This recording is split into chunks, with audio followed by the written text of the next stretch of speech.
Oh my gosh. What are we, 30 seconds in and there's 2 minutes? Oh no. I'm sorry guys, I almost choked on my dang tea while listening. I was not expecting that.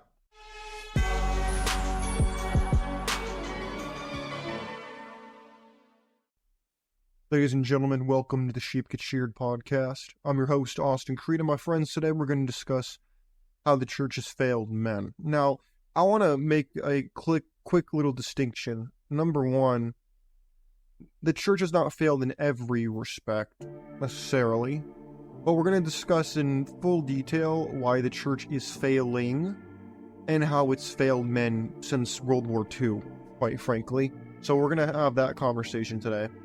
And my friends, throughout this show, if you have anything that you want to add to the conversation, please don't feel like your voice doesn't matter, because it certainly does. So I would love to hear what you have to say.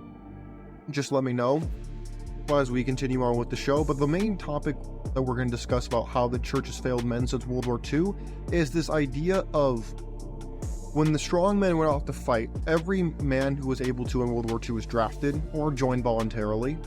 And then when all the men left, the only people that were left to run the church services, the church outreach, the church community functions, were the women, the men who were ineligible to fight, and then the children. So the atmosphere of the church changed quite a bit.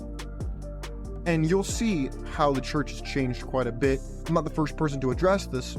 However, there is a very stark dichotomy between how the church treats women and how it treats men. It's very rare that men are held to the same standard as women. Men are held to an extremely high standard in church, whereas women, they tend to be more forgiving and more accepting of the BS and the baggage, versus for men, the bar is extremely high, and it seems like you can't win no matter what you do. So what we're going to do is we're going to show clips on the show today of exactly what I'm talking about. And throughout this show, if you want to chime in, let your voice be heard, sound off, feel free to do it in the comments below. You can leave timestamps as to what exactly you're discussing. You can address what I've said. You can address other people in the comments, whatever you want to do. This is an open forum for you. But without further ado, I think it's about time I stopped waffling, I stopped delaying, and let's hop in, shall we? Let's see what this gentleman's got to say. He's a pastor, apparently. I don't know what church, but he says he's a pastor in his bio, so let's see what he has to say.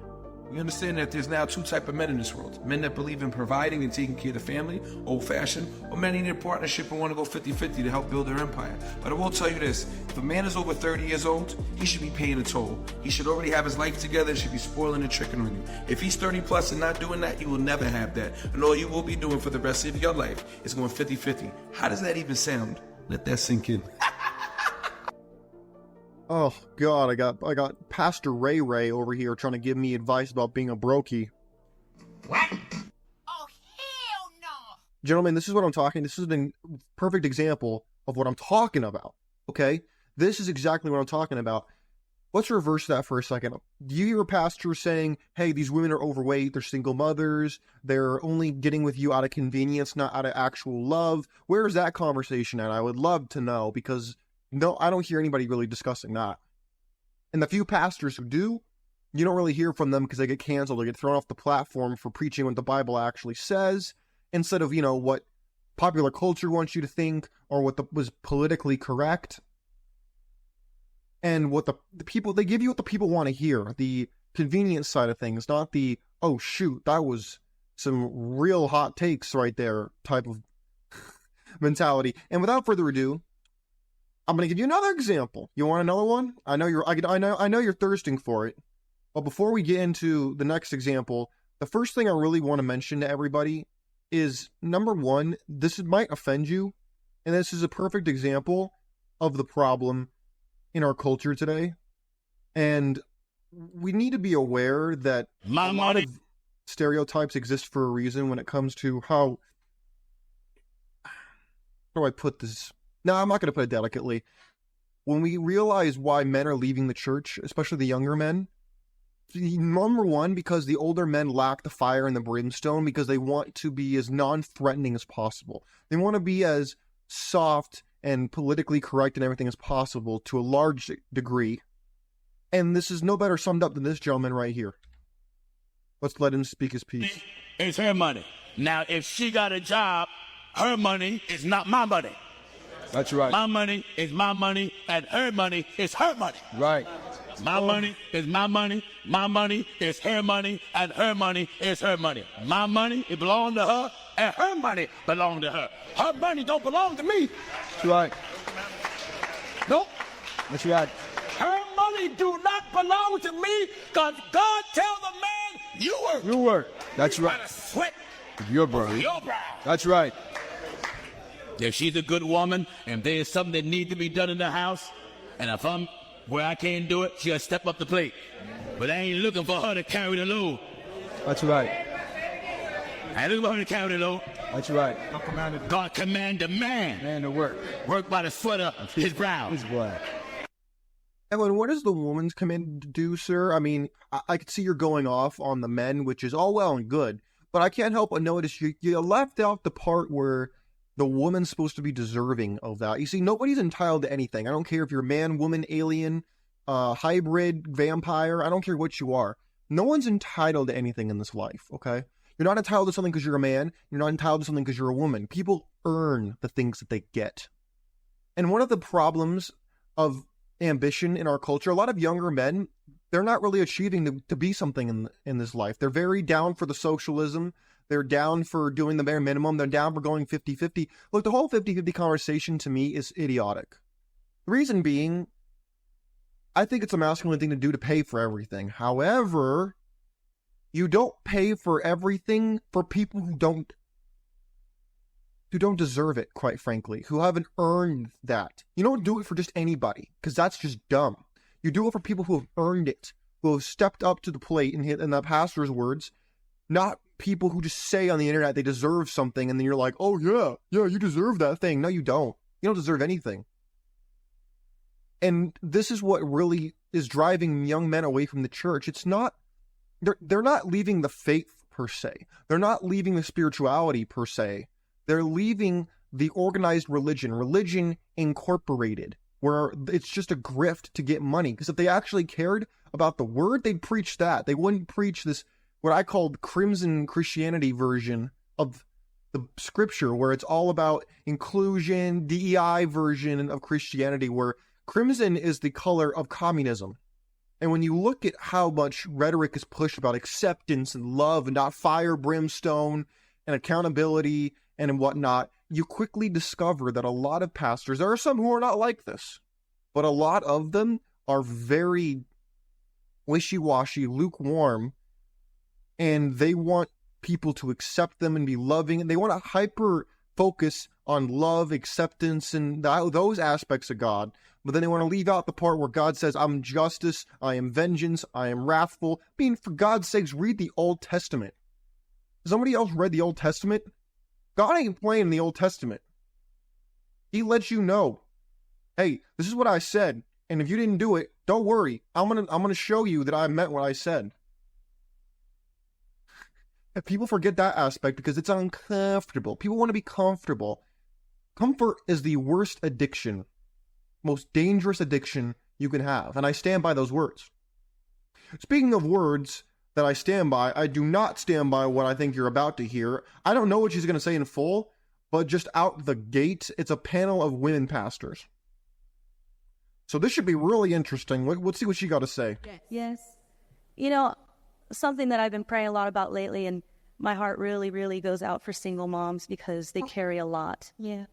But I wanted to tell you something that the Lord showed me, and that is that you are not a Hagar, you are a Sarah. Oh, no. And you don't have to have a Hagar mentality anymore. You don't have to go away and hide under a tree and put your baby under a tree and think that they have no destiny because you've been through a lot and because... Oh my gosh. What are we, 30 seconds in and there's 2 minutes?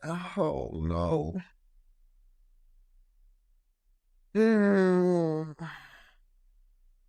I'm sorry guys, I almost choked on my dang tea while I listened. I was not expecting that. Fine, let's keep going. Maybe she'll make a good point that I might agree with. Who knows? What else? Because you're all alone. You need to get up out of there, because what God told Hagar was, he said, get up. I am the God who sees you. Oh, look at this drag up here. Oh no.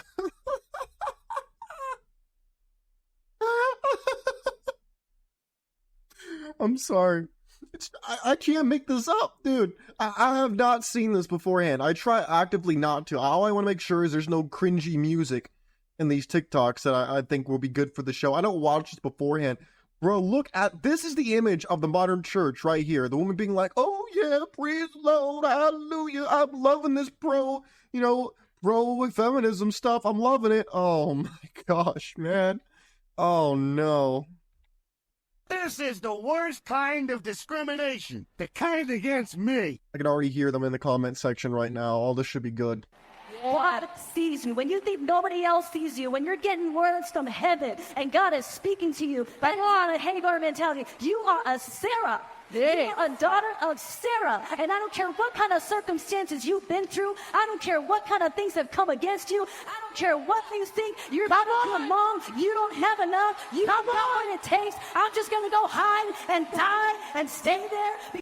Is this just a bunch of like old 304s who are now out here trying to repackage themselves and be like, oh, don't worry, I know you're like, I don't know what, 35, 40, and I know you've been in the streets for a while, but no, you're not Hagar. No, you deserve the Sarah treatment. You deserve to be the carrier of the promise. You deserve everything. Why? Oh, we haven't gotten that part yet. But we're halfway through the video, and all we have is a giant hive mentality of, oh, I deserve, I'm a Sarah. What does that make me, Abraham? No. What? Oh my goodness. Are they gonna let oh, speaking of Sarahs, you know what Sarah, or Sarai actually is the, Hebrew name that she actually had before the covenant? You know what she did about the Hagar part that you left out? If you're Sarah's, are you going to let the men have concubines on the side chicks? Oh, I doubt that, because that's not going to happen. But it's just only parts of the Sarah they like, right? Just the parts that benefit them, right? Yeah, that sounds about right. Okay, continue, Miss Powerful. Because I don't have a future, because I don't have a man. Let me tell you, honey, you are a daughter of... I don't need Abraham. I'm a Sarah, but I don't need Abraham.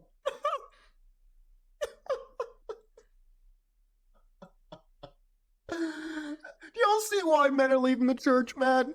Oh my goodness, I gotta stop drinking this tea. I almost choked twice. Bumped my dang teeth in the front of it too. Oh. Destiny. Your daughter and your sons will be nation builders. No, statistically, single mother-raised kids are not nation builders. They're prison population. They are pookies, ray-rays, drug dealers, pimps, prison population numbers. Yeah, that's statistically what they become. If you want to get mad at me for saying that, don't get mad at me. Go read the statistics. Statistics are all over the place. So, for anybody who thinks that single mothers' children are going to be nation builders, no, statistically speaking, they end up in prison or on drugs. Just throwing that out there. You will be powerful men and women of God. Don't think that just because you're a single mom that you don't have what it takes, that your kids can't have a better future. Because statistically they don't, but okay. You have to look around and say, oh, they're better. They have a better family. You are a daughter of Sarah. Start thinking. Okay, I've had enough of this. I can't. It's good comedy. This is great comedy if it wasn't so dangerous. Oh, so they're saying, even though Sarah wasn't a single mother, she was the mother of Isaac, who was the father of Jacob, who was the father of the 12 tribes of Israel.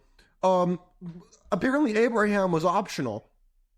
And apparently, you don't need no man. And apparently, if you're a single mom, your kids are going to be nation builders, except statistically they end up in prison. But you know what? That's an unfortunate reality that we don't like. And of course, they're going to push that because, God sees you.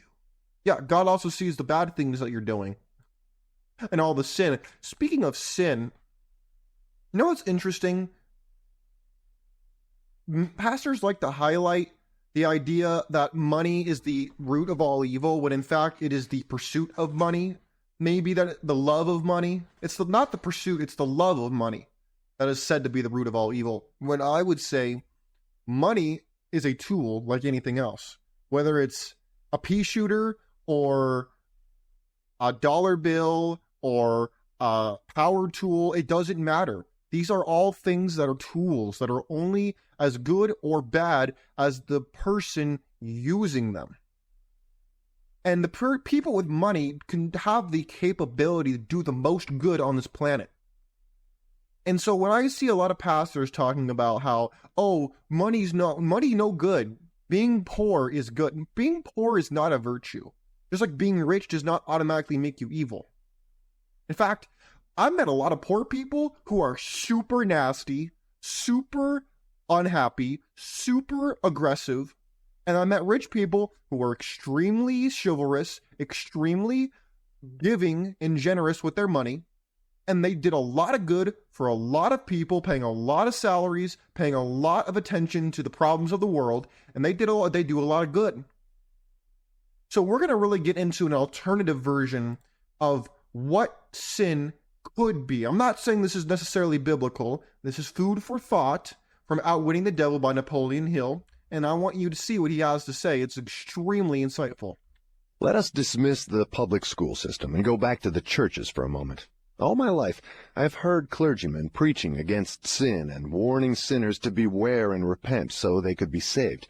But I've never heard any of them tell me what sin is. Will you give me some light on this subject? Sin is anything one does or thinks which causes one to be unhappy. Human beings who are in sound physical and spiritual health should be at peace with themselves and always happy. Any form of mental or physical misery indicates the presence of sin.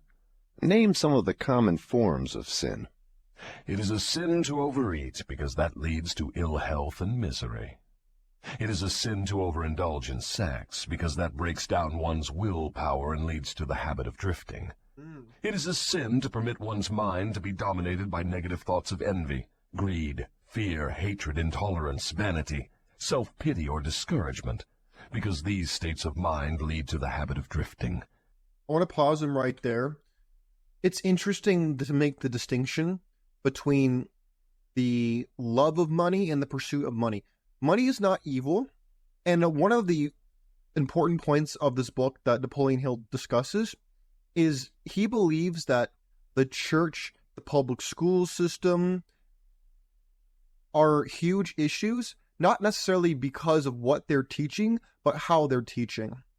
Because the whole point is to think for yourself. His whole argument, that I very strongly agree with, by the way, is that you must not outsource your thinking to others. And that's one of the things he highlights in the church and in the secular world as well, where people let others think for them. They don't say, okay, I'm going to really digest this. I'm going to break this down. I'm going to listen to this. Do I even agree with this? Do I want to agree with this? They'd have these inner debates because they want to make sure that they are balanced. You know, I'm not a communist. I'm probably the farthest thing you'll find from it. But when Karl Marx said that the opium of the masses was religion, I can kind of see why he would say that, because for a lot of people, they use religion as a means to numb their pain, as a means to let others do their thinking for them, and as a reason to kind of make up for their lost time in a lot of ways, or to make up for past sins. And it's extremely interesting that he would say that. I don't agree with him, but I could see why he would say that. A lot of people would immediately reject that and say there's no way that could possibly be true in any world. I could see it being potentially true to some people, or people who take it too far. You have to be able to think for yourself. And a lot of pastors, I don't think, are doing that. And in doing so, they're alienating a lot of young men because they're becoming unrelatable. They're becoming out of touch. I did a show before on how tradcons, traditional conservatives, for those of you who are not up on the lingo, why a lot of them are sounding out of touch. And a lot of these pastors, they fall under that, or they fall under the banner of the Rainbow Riders or of Crimson Christianity, like the communist communism wing of Christianity, which is basically just a social club with a cross on the front of the church. My friends, we need to really open our minds and think for ourselves. And even if you find out that you agree with everything that you've been taught about the scriptures and everything, that's fine, but at least think about it. At least entertain the notion that it could maybe be wrong. I'm not saying it is. I'm saying it could be. And that's what he talks about in this book, is thinking for yourself. Because then you cannot drift. Let's let him continue. It is a sin to cheat, lie, and steal, because these habits destroy self-respect, subdue one's conscience, and lead to unhappiness. It is a sin to remain in ignorance, because that leads to poverty and loss of self-reliance. It is a sin to accept from life anything one does not want, because that indicates an unpardonable neglect to use the mind. Is it a sin for one to drift through life without definite aim, plan, or purpose? Yes, because this habit leads to poverty and destroys the privilege of self-determination. It also deprives one of the privilege of using his own mind as a medium of contact with infinite intelligence. Are you the chief inspirer of sin? Yes. It is my business to gain control of the minds of people in every way possible. Can you control the mind of a person who commits no sin? I cannot, because that person never permits his mind to be dominated by any form of negative thought. I cannot enter the mind of one who never sins, let alone control it. This is a very important distinction he's drawing here, because it's not what you necessarily think to be true, that this all stems to the idea of thinking. So let's think back to the video we talked that was on earlier with these women talking about how it doesn't matter if you're a single mother, it doesn't matter if you're living a debaucherous lifestyle, it doesn't matter if you alienated the father from the kids, it doesn't matter if you're sabotaging your kids and their future. They say none of that matters. Let's think about that for 2 seconds and think, wait a minute, does that make any sense? No, of course it doesn't. But there are pastors who are still saying these things as if they are true, when in fact they are not true, and it's meant to make people feel happy, but instead it's leading them to drift because it's not letting them think for themselves. It's not inspiring people to debate both sides and say, wait, could this be true? Could this not be true? I hope you do that with every content you watch, whether it's mine or somebody else's.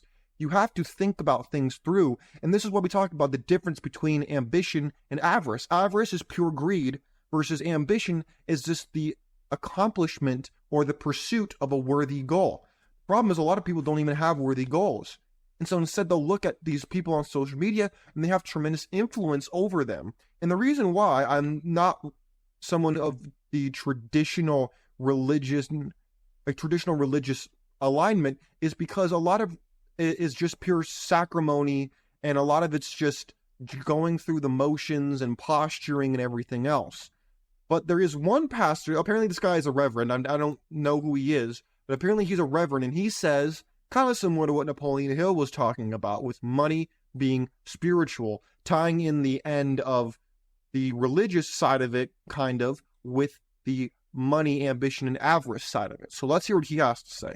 Shouldn't the minister be more concerned with the spiritual qualities of life rather than the material and financial qualities of life? Isn't that your calling? Well, as far as I'm concerned, money is spiritual. Everything is spiritual.